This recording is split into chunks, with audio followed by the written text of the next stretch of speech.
کو واضح پیغام دینا چاہتا ہوں کہ شہریوں کی جان و مال اور بلوچستان کی ترقی کے دشمنوں سے ریاست آنی ہاتھوں سے نمٹے گی اور ان ظالموں کو کیفر کردار تک پہنچایا جائے گا اور اس ضمن میں جاری آپریشنز میں کارروائیاں کی جا رہی ہیں۔ ہمارے لیے ہر پاکستانی کا خون مقدس ہے اور کسی پاکستانی کے خون کو رائیگاں نہیں جانے دیا جائے گا۔ خواتین و حضرات، جیسا کہ آپ سب کے علم میں ہے اور میں اپنی گزشتہ پریس کانفرنسز میں اس بات کا ذکر بھی کرتا آ رہا ہوں کہ پاک فوج خود احتسابی کے عمل پر یقین رکھتی ہے۔ پاک فوج کا خود احتسابی کا نظام ایک انتہائی جامع، شفاف اور مضبوط عمل ہے جو کہ ٹائم ٹیسٹڈ ہے۔ یہ خود احتسابی کا عمل الزامات کی بجائے ٹھوس شواہد اور ثبوتوں کی بنیاد پر کام کرتا ہے۔ یہ بات اہم ہے کہ جب بھی فوج میں قائم قوانین اور ضابطوں کی خلاف ورزی ہوتی ہے تو یہ مضبوط خود احتسابی کا نظام بلا تفریق تیزی سے حرکت میں آتا ہے۔ 12 اگست 2024 کو ISPR کی جانب سے جاری کردہ اعلامیے میں لیفٹیننٹ جنرل ریٹائرڈ فیض حمید کے خلاف کورٹ مارشل کی کارروائی کے حوالے سے بتایا گیا تھا۔ لیفٹیننٹ جنرل ریٹائرڈ فیض حمید کیس کے حوالے سے اگر بات کی جائے تو ٹاپ سٹی کیس میں ریٹائرڈ آفیسر کے خلاف باضابطہ طور پر درخواست موصول ہوئی۔ پاک فوج کے نظام احتساب پر مکمل اعتماد رکھتے ہوئے یہ معاملہ منسٹری آف ڈیفنس کے ذریعے پاکستان فوج کو بھجوایا گیا۔ اپریل 2024 میں پاک فوج کی طرف سے ایک اعلیٰ سطح کی کورٹ آف انکوائری کا حکم دیا گیا تاکہ اس کیس کی مکمل تحقیقات کی جا سکیں۔ ٹھوس شواہد پر مبنی تفصیلی انکوائری مکمل ہونے کے بعد 12 اگست 2024 کو پاکستان آرمی نے باضابطہ طور پر آگاہ کیا کہ متعلقہ ریٹائرڈ آفیسر نے پاکستان آرمی ایکٹ کی دفعات کی خلاف ورزیاں کی ہیں، اور یہ کہ متعلقہ ریٹائرڈ آفیسر کے حوالے سے ریٹائرمنٹ کے بعد پاکستان آرمی ایکٹ کی خلاف ورزی کے متعدد واقعات بھی سامنے آئے ہیں۔ ان بنیادوں پر فیلڈ جنرل کورٹ مارشل کی کارروائی کا آغاز کیا جا چکا ہے۔ خواتین و حضرات، یہ سمجھنا انتہائی ضروری ہے کہ پاکستان آرمی ایک قومی فوج ہے اور اس کا کوئی سیاسی ایجنڈا نہیں ہے، نہ ہی یہ کسی سیاسی جماعت کی مخالف ہے اور نہ ہی طرفدار۔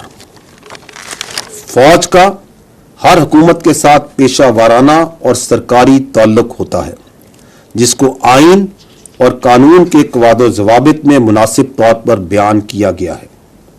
یہ بات جاننا اہم ہے کہ اگر فوج میں کوئی شخص اپنے ذاتی مفادات کے حصول کے لیے کام کرتا ہے یا اپنے ذاتی فائدے کے لیے کسی ایک مخصوص سیاسی ایجنڈے کو پروان چڑھاتا ہے تو پاک فوج کا خود احتسابی کا نظام حرکت میں آ جاتا ہے۔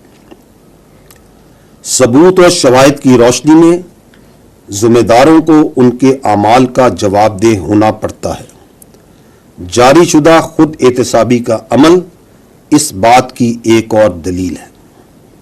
خواتین و حضرات، پاک فوج میں واضح اتفاق رائے ہے کہ فوج کو بحیثیت ایک قومی اور ریاستی ادارے کے طور پر کسی بھی مخصوص سیاسی مفاد کی تکمیل کے حصول کے طور پر استعمال سے محفوظ رکھا جائے گا۔ میں یہاں بتاتا چلوں کہ متعلقہ افسران کو قانون کے تحت حقوق حاصل ہوں گے، جیسا کہ اپنا مرضی کا وکیل کرنے اور اپیل کا حق وغیرہ وغیرہ۔ لیفٹیننٹ جنرل ریٹائرڈ فیض حمید کیس اس بات کا منہ بولتا ثبوت ہے کہ پاک فوج ذاتی اور سیاسی مفادات کے لیے کی گئی خلاف ورزیوں کو کس قدر سنجیدگی سے لیتی ہے اور بلا تفریق قانون کے مطابق فوری کارروائی کرتی ہے۔ ہم یہ امید کرتے ہیں کہ اس طرح کی بلا تفریق خود احتسابی باقی اداروں کو بھی ترغیب دیتی ہے کہ اگر ذاتی یا سیاسی مقاصد کے لیے کوئی بھی اپنے منصب کو استعمال کرتا ہے تو اس کو وہ بھی جواب دہ کریں گے۔ ریاستی اداروں پر عوامی اعتماد ہی ان کا بہترین سرمایہ ہے۔